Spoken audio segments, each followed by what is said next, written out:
Labas vakaras. Labas vakaras, malonu tave matyti. Taigi, Austėja Pukelytė, 12 klasės mokinė, jauniausia pranešėja, šiuo metu mokosi pagal tarptautinio bakalaureato programą, yra pažinusi valstybinės, privačios ir tarptautinės mokyklų aplinkas, nors yra tik abiturientė, domisi švietimu ir įvairiausiomis jo formomis. Konferencijoje ji nori pasidalinti savo 12 metų patirtimi mokykloje ir pasvarstyti, ar galima joje rasti humaniškumo ugdymo požymių. Austėja apie mokslą ir mokymasi. Mokslas tai beribė knyga atradimų ir reiškinių, kurie mus supa. Mokymas tai prasmingas, kokybiškas ir įdomus tos knygos perpasakojimas. Mokymasis tai sąmoningas žinių pasisavinimas savo smalsumo ir kitų šaltinių pagalba. Pranešimo tema – humanizmas mokyklose, realybė ar tik graži idėja. Tai klausom, Austėja, tavęs ir ačiū už kantrybę, kad laukiai iki paskutinio. Ačiū Jums labai už gražų pristatymą ir aš labai džiaugiuosi, kad čia dar yra žmonių, kad jie tokie visi dar čia ir jų tikrai nemažai. Aš tai jau pasidalinsiu vaizdu gal su Jumis. Gerai. Ar Jūs galite kažką matyti? Matome, taip. Matosi. Matosi. Gerai. Tai nebejoju, jog kiekvienas iš Jūsų mokyklą gal atsimenate skirtingai. Vieniem tai labai graži patirtis su labai daug gražių prisiminimų. Gal kiti nori dar pamiršti tuos 12 metų mokyklai. Deja, į mokyklą aš vis dar turiu eiti ir tikriausiai kaip ir kai kurie šio jaunieji seminaro stebėtojai, man iš tikrųjų jau liko visai nebedaug. Bet aš iš tikrųjų paatvirausiu, aš nekantrauju baigti mokyklą. Ir tikriausiai turite daug susijusių klausimų, kodėl taip yra, kodėl pas mane toksai požiūris ir gal aš nemėgstu mokyklos. Bet iš tikrųjų aš mėgstu mokyklą. Ir aš žinau, kad tai galėtų būti vieta, kur mokiniai gali būti savimi, reikšti savo emocijas ir jausti tikruosius jausmus, priimti sprendimus ir aišku turėti nuostabų ryšį su mokytoju ir dvipusę pagarbą. Bet mano nuomonė taip tai galėtų būti, nes iki šiol mokinys mūsų švietimo sistemoje ne visai yra laikomas žmogumi. Žmogumi, kuris yra unikalus, vertinamas ir, žinoma, pastebimas. Prieš ruošiantis šiai kalbai, aš labai daug domėjausi humanizmo požiūriu ir šiaip, kaip jis atrodo mokymosi procese. Ir pas mane atėjo tokia nauja samprata, kad mūsų mokyklos yra pilnos beveidžių mokinių, kurie turi tik savo vardą, kitaip tariant kodą, ir daugiau nieko, tik teigiamą arba neigiamą testo įvertinimą. Ir šiandien aš norėčiau papasakoti, kaip mokyklą matau aš ir kiti mano bendramžiai. Žinot, kartais galvoju, kad gyvenime atsitinka dalykai netyčia. Ir kartais gal jie visai ir neatsitiktinai atsitinka. Iš tikrųjų, prieš metus aš dalyvavau konferencijoje, gal net prieš pilnai metus. Ir kiek pamenu, tai buvo Lietuvos tėvų forumo konferencija Kaune, kur aš irgi kalbėjau apie švietimą Lietuvoje ir sakiau tokią gan nuoširdžią ir tikrovišką nuomonę. Tai ten savo kalboje iš tikrųjų panaudojau daug svarbių dalykų, kuriuos panaudosiu ir šioje kalboje. Na, o iš tikrųjų aš tikiuosi, kad po tokio antro pasisakymo aš netapsiu grėsmė visuomeniai arba mūsų Lietuvos švietimo sistemai ir gal surasiu žmonių, kurie palaikys mane, o gal net galėsime dirbti iš vien vardan to pokyčio, kurį aš tikrai realiai galiu matyti. Taigi, leiskite pradėsiu aš iš pradžių, nuo savo istorijos ir apie mokyklą bendrai. Tai į mokyklą aš atėjau, kai man buvo 7 metai, manau, kaip dauguma vaikų. Ir prisipažinsiu, kiek pamenu, man mokykla tikrai labai patiko. Tai visų pirma, nauji draugai, nauja klasė, galiu jaustis savarankišką, kai nėra aplinkui gal tėvų ar pažįstamų. Ir iš tikrųjų viskas buvo nuostabu. Tačiau mus suskirstė pagal ūgį į suolus, į eiles ir buvome pasodinti. Ir atrodo, gal čia nieko ir blogo, juk reikia, kad vaikas sėdėtų 45 minutės ir klausytųsi mokytojos, stovinčios priekyje kaip kokio laivo kapitono. Taigi, kaip kitaip vaikas išmoks atsakomybės, kantrybės ir pasiruoš ateities darbui. Ir gal idėja atrodo ir nebloga, bet aš nežinau, ar ji iš tikrųjų teisinga. Bandžiau atsukti laiką atgal ir pamastyti, koks tas vaikas ateina iš tikrųjų į mokyklą, 1 klasėje, žengdamas tą pirmąjį žingsnį. Ir supratau, kad jis yra kūrybingas, energingas, smalsus, emocingas. Ir iš tikrųjų tai yra nuostabi būtybė, apie kurią man jau reikėtų papasakoti jau visai kitos prezentacijos. Bet pati turėdama sesę, aš mačiau, kad 1 klasė praėjo neblogai, bet grįžus į 2 klasę, prasidėjo tokie keisti dalykai. Ji tapo labai nervinga, jinai mokydamasi labai visą laiką nervuodavosi, jinai galvodavo, kad išmoks eilėraštį, blogai jį pasakys. Ir taip atsitiko, kad jos pasitikėjimas savimi iš tikrųjų labai nukrito. Ir jinai pergyvendavo labai teniso varžybose ir kitose veiklose.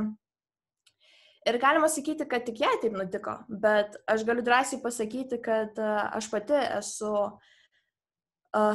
šio reiškinio auka. Ir iš dalies galiu pasakyti, kad mokykla mano pasitikėjimą su savimi iš dalies sužlugdė.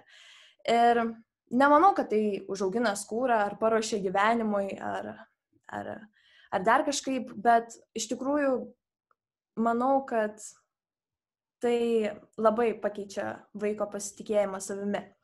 Galiu jums duoti pavyzdį, nes man labai patinka remtis savo gyvenimiškais pavyzdžiais, kuriuos turiu šalia. Tai mūsų šeimos draugų vaikas, jisai buvo 2-okas prieš kelis metus ir jisai ėjo į mokyklą, jam labai sunkiai sekėsi skaityti.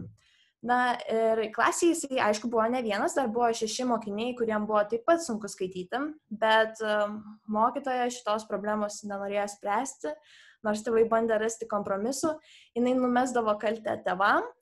Ir tokios idėjos pas ją, kaip pasilikti, pavyzdžiui, su vaikais po pamokų ar padėti jam padirbėti su skaitimu, nebuvo. Jinai sugalvojo kitą savo motivacijos būdą. Tai buvo, kad 8 metų vaikam jinai pasakodavo, kad jų laukia standartizuoti testai ir jeigu jie neišmoks skaityti, pamatys, kas bus. Tai atvirai aš nelabai įsivaizduoju, ką tokia mokytoja gali savo galvoti, sakydama tokius dalykus 8-mečiai. Ir man atrodo, kad nuo tokių mokytojos pasisakymų iškart vaikui testas yra lygus labai labai dideliam stresui.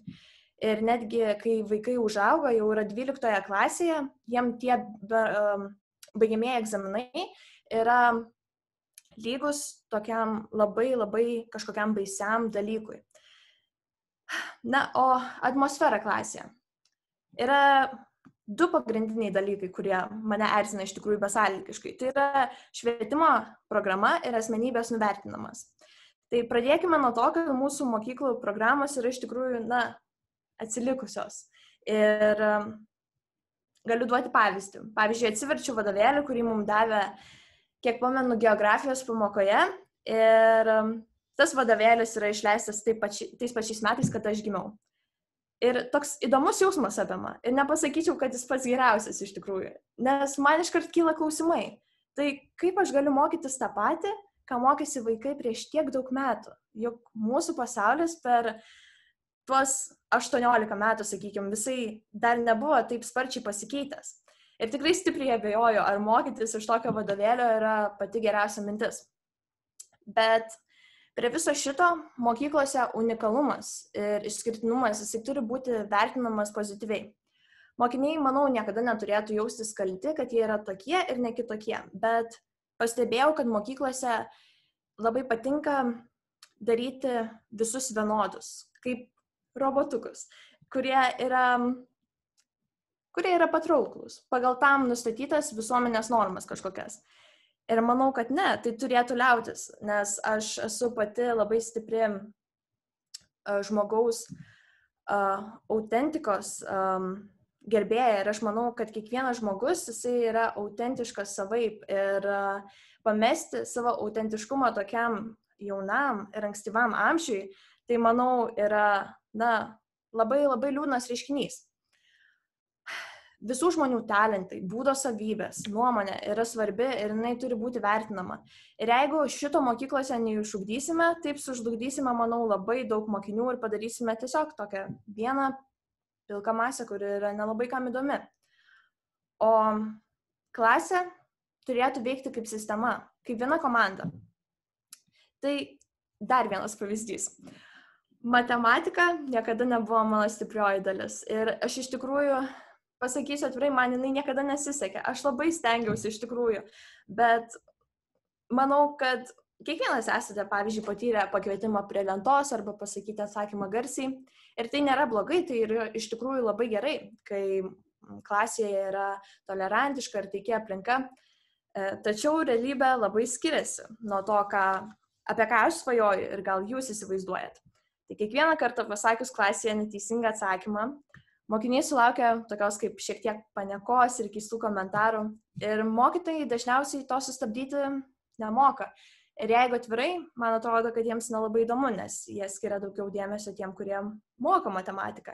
Jie vaiką galės įsiųsti į olimpiadą ir tas vaikas galės laimėti prizinę vietą. Valio, bet tada kur aš ir kur mano kiti bendraamžiai, kurie nelabai supranta matematiką. Ir man kyla klausimas tada, kodėl kiekvienas mokytojas į vaiką žiūri tik per savo dalyko perspektyvą. Manau, kad klasėje privalo būti tolerantiška aplinka ir mokiniai mokykloje turi būti mokomi suprasti kitus ir jog ne visada visiems viskas sekasi vienodai ir tai yra labai natūralu. Ir jeigu kai kurie mokytojai negali padėti vaikui įsisavinti temos, tai manau, kad bent jau vaikai turi būti išmokomi dirbti kartu, o ne teisti kitų. Tai kur tas humanizmas mokyklose? Aš tikrai nesakau, kad situacija yra tokia visose mokyklose, ar visi mokytojai yra tokie, kaip aš čia daviau tokius pavyzdžius. Bet aš tikrai tikiu, kad mūsų valstybėje, švietimo sistemoje yra tikrai dar labai daug kur patobulėti. Ir žinau, kad visa šita situacija tikrai nepasikeis per dieną ar per naktį, bet manau, kad reikia pradėti jau dabar. Ir kas čia žino, gal šitoje konferencijoje, atsiprašau, gal šitoje konferencijoje yra žmonių, kurie iš tikrųjų tiki, kad mūsų švietimo sistemai nereikia jokių pokyčių ir jinai yra puikiai. Taigi aš padariau apklausą, į ją atsakė 80 mokinių. Manau, kad tai visai nemažas skaičius mokinių, žinant, kad aš tą apklausą sugalvojau padaryti jau tokią paskutinę sekundę. Man iš tikrųjų padėjo labai mano draugai pasidalinti tą apklausą, tai labai noriu padėkoti jiem. Na, o tie mokiniai buvo iš valstybinių, privačių ir tarptautinių mokyklų. Ir aš klausiau daug klausimų susijusių su humanistinio mokymo principais. Ir gauti rezultatai daugumoje klausimų buvo tokie 50/50. Ir, iš tikrųjų nepasakyčiau, kad tai yra pats geriausias rodiklis. Bet aš norėčiau skirti 2 rezultatus, kurie man davė atsakymus, kodėl šiandieninėje mūsų mokykloje yra tokia situacija. Tai čia yra pirmoji diagrama. Tai kaip matote, 55% atsakė ne ir 45% atsakė taip. Taigi, koks tai klausimas? Tai yra, ar jūs esate skatinami rizikuoti ir nebijoti daryti klaidų. Kita mano diagrama, į kurią atsakė net 62% žmonių ne ir taip 38%, buvo, ar mokytojas yra parodęs susidomėjimą, koks mokymosi būdas tiktų jums.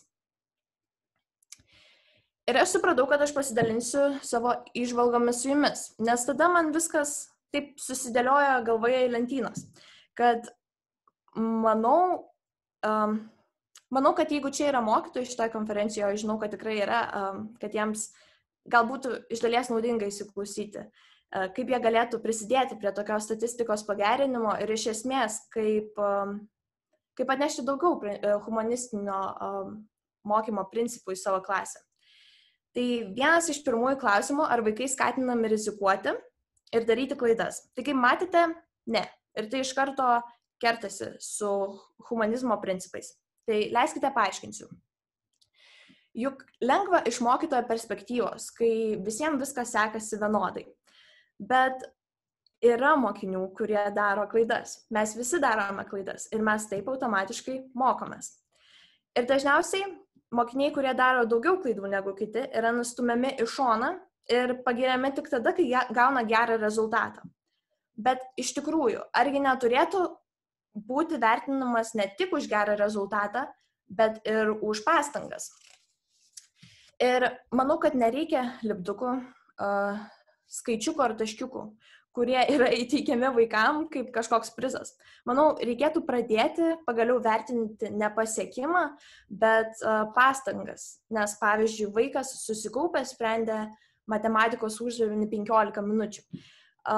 Manau, kad reikia pagirti mokinį, pasakyti, kad jis labai gerai padirbėjo, kad yra šaunuolis, nors kartais rezultatas ir ne visada pavykęs. Ir taip būtent gimsta motyvacija, kurios mes visi labai ieškome. Manau, ir mokytojai ieško savo mokiniuose motyvacijos, ir mokinys ieško motyvacijos. Ir būtent taip, paprasčiausiai pagyrę mokinį, jisai jausis visai kitaip. Kiekvienas mokinys, manau, pradės mokytis, stengtis, nesvarbu, ar rezultatas bus blogas ar geras. Ir žinoma, juk kaip mokytojai visą laiką nori, kad rezultatai būtų geriausi ir sėkmingi, bet patiekite. Manau, kad įvertinus mokinio pastangas, bet ne pasiekmę, rezultatą kažkokį, kaip mokinys jisai bus žymiai sėkmingesnis. Tada antroji diagrama buvo, ar mokytojas yra parodęs susidomėjimą, koks mokymosi būdas tiktų jums. Tai vėl dominuojantis atsakymas yra ne ir tai vėl prieštarauja humanizmo principam. Tai aš bandžiau save įkelti į tokį mokytojos vaidmenį ir pagalvojau, kad ką pirmą aš daryčiau kaip mokytoja, tai aš išsiaiškinčiau, kaip kiekvienas vaikas mėgsta mokytis. Tai, manau, atneštų labai daug naudos ir pačiam mokiniui ir mokytojui. Taip pat, manau, kad taip užsimegstų toks natūralus ryšys tarp mokinio ir mokytojo, nes tai parodytų, kad mokytojui iš tikrųjų rūpi, kas tu esi, kaip tau patinka mokytis. Ir abejoju, kad yra visi, kuriem patinka mokintis tiesiog viena kryptimi, vienu būdu, kaip dabar yra mūsų švietimo sistemoje, kad visi yra mokami vienaip ir ne kitaip. Ir kaip žinome, yra skirtingų vaikų. Vieniem patinka dirbti savarankiškai, kitiem patinka dirbti grupėse ir daug kalbėti ir daug bendrauti porose. Yra vaikų, kuriem patinka dirbti praktiškai, pavyzdžiui, piešti, braižyti diagramas, lentelės. Ir mes ne visi esame sukurti vienodų principų. Ir manau, kad pamokos iš karto taptų humaniškesnės vien dėl to, jog vaikas gali prisimti atsakomybę už savo mokymąsi. Ir automatiškai taip jisai išmoksta priimti sprendimus. Ir jam nereikia kitos mens, kuris rodytų su pirštu, ką jam daryti. Taip, mano nuomonė, dauguma žmonių nežino savo tikslų po mokyklos vien dėl to, nes jiem visą gyvenimą, tai yra, 12 metų, sakykime, buvo sakoma, ką daryti. Ir yra tikrai nemažai žmonių, žinau, kur nueina po mokyklos į tą sritį, kurią nurodė kiti žmonės rinktis. Taip aš suprantu, kad mano kalba yra paskutinė ir jinai skamba labai pesimistiškai ir liūdnai ir tiesiog, bet aš tikrai žinau mokytojų, kurie įtakojo mano gyvenimą, parodė aistrą savo darbui ir meilę mokiniam. Tai aš labai norėčiau jums papasakoti trumpai apie savo lietuvių kalbos mokytoją. Jinai buvo mano kalbos mokytoja jau prieš ilgą laiką ir jinai iš tikrųjų buvo griežta, bet jinai buvo be galo teisinga ir išmintinga.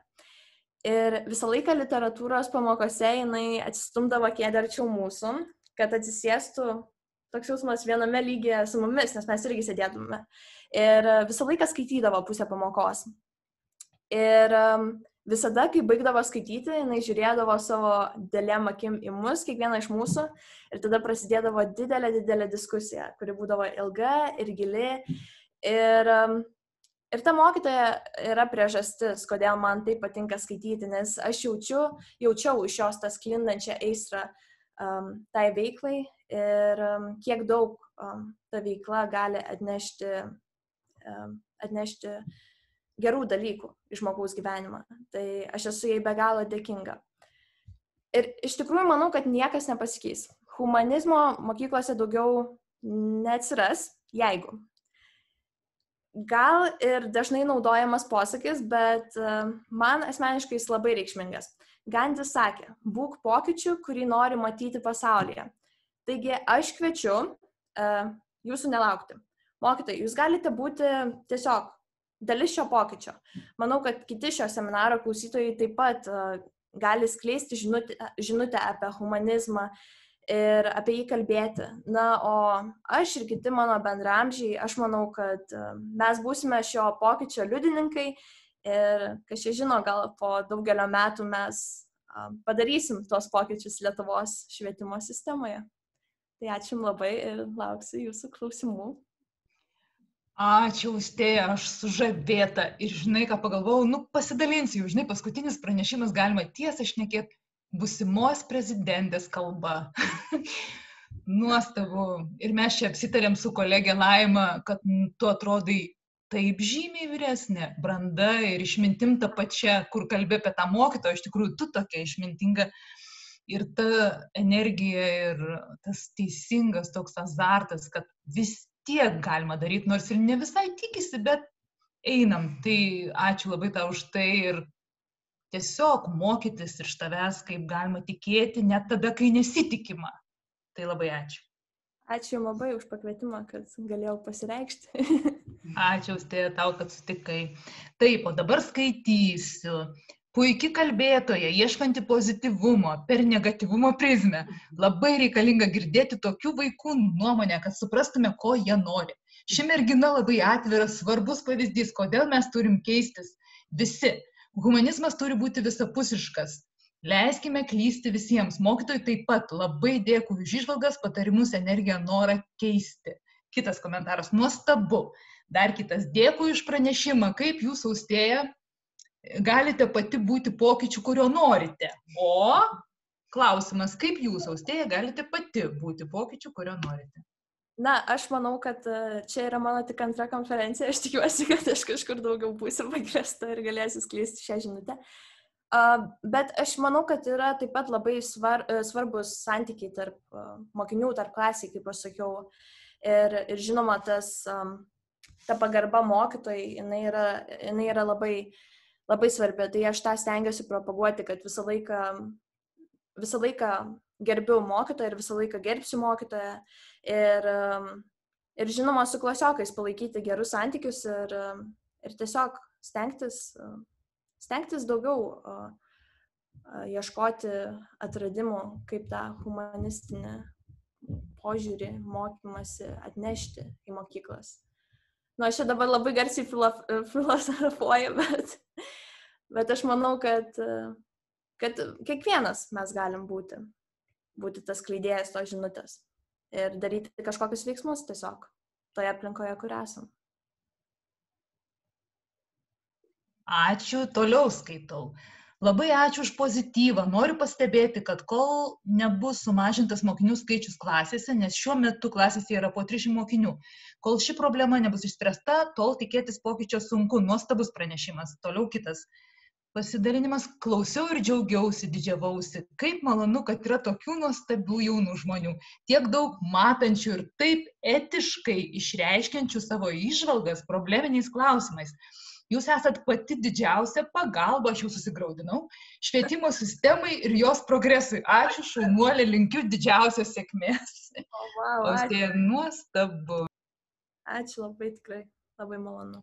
Tai aš labai džiaugiuosi, kad man pavyko perteikti žinutę, nes aš iš tikrųjų pergyvenau, nes aš pasakiau iš tikrųjų gan daug tokių negatyvių dalykų, bet aš tiesiog norėjau pasakyti, kaip mano manymu yra iš tikrųjų ir kad ne viskas prarasta, mes turim viską savo rankose ir mes galim pakeisti tai. Tai būtent ir vis tiek į pabaigą mes išeinam į visiškai pozityvę, humanistinę idėją, kad netgi tada, kai atrodo ne viskas įmanoma, čia Ragnė tiek kažką užsiminė apie tai, kad kartais atrodo labai sudėtinga, kartais atrodo labai yra daug trukdžių visur švietime, sistemose, ekonomikoje, dar kažkur. Vis tiek verta tikėtis, skleisti idėjas ir daryti galų gale tokius renginius ir tokias konferencijas. Tai ačiū Austėja ir ačiū visiems, kurie iki dabar išbuvote visą ilgą šeštadienį, iki tol, kol sutemo, pradėjom nuo ryto. Ir aš pagalvojau, kad visa tai, kas čia yra kalbėta, yra įrašyta, tai galėsite perklausyti ir vėl grįžti prie to. Ir dabar, Žilvinas įsijungi, kažką nori pasakyti? Man labai norėjosi dar atsiliepti į Austėjos tą pranešimą ir kad tai yra labai svarbu ne tik tai suaugusiam girdėti tą kažkokią žaizdą, kuri įvardinta, jūsų Austėja pranešime, man labai norisi, kad ir mano paaugliai vaikai išgirstų ir kiti to sąmoningumo, kurį jūs perteikėtis, ir pats yra jau tam sąmoningume tokia didelė jėga. Tai tikrai labai ačiū ir savo pavyzdžių jūs tikrai daug rodot, ką reikia daryti. Ačiū labai, ačiū. Ir dar vieną randu, Agnės, kaip tik paminėjau, ačiū Austėja, įkvepiančios mintis ir atradimas man. O aš prisidėsiu prie kvietimo mylėti mokytojus ir juos suprasti. Tikrai kiekvienas galime būti tos pozityvios žinutės skleidėjas. Ir kaip visada labai nemėgstu pabaigų. Labai bijau pradžių, bet labai nemėgstu pabaigų. Ir vis tiek reikės kažką pasakyti, tai aš nežinau, ar mes, Žilvinai, kažką kiekvienas sakom, nes aš turiu tokį pabaigai įgalinimo eilėraštį. Tai dabar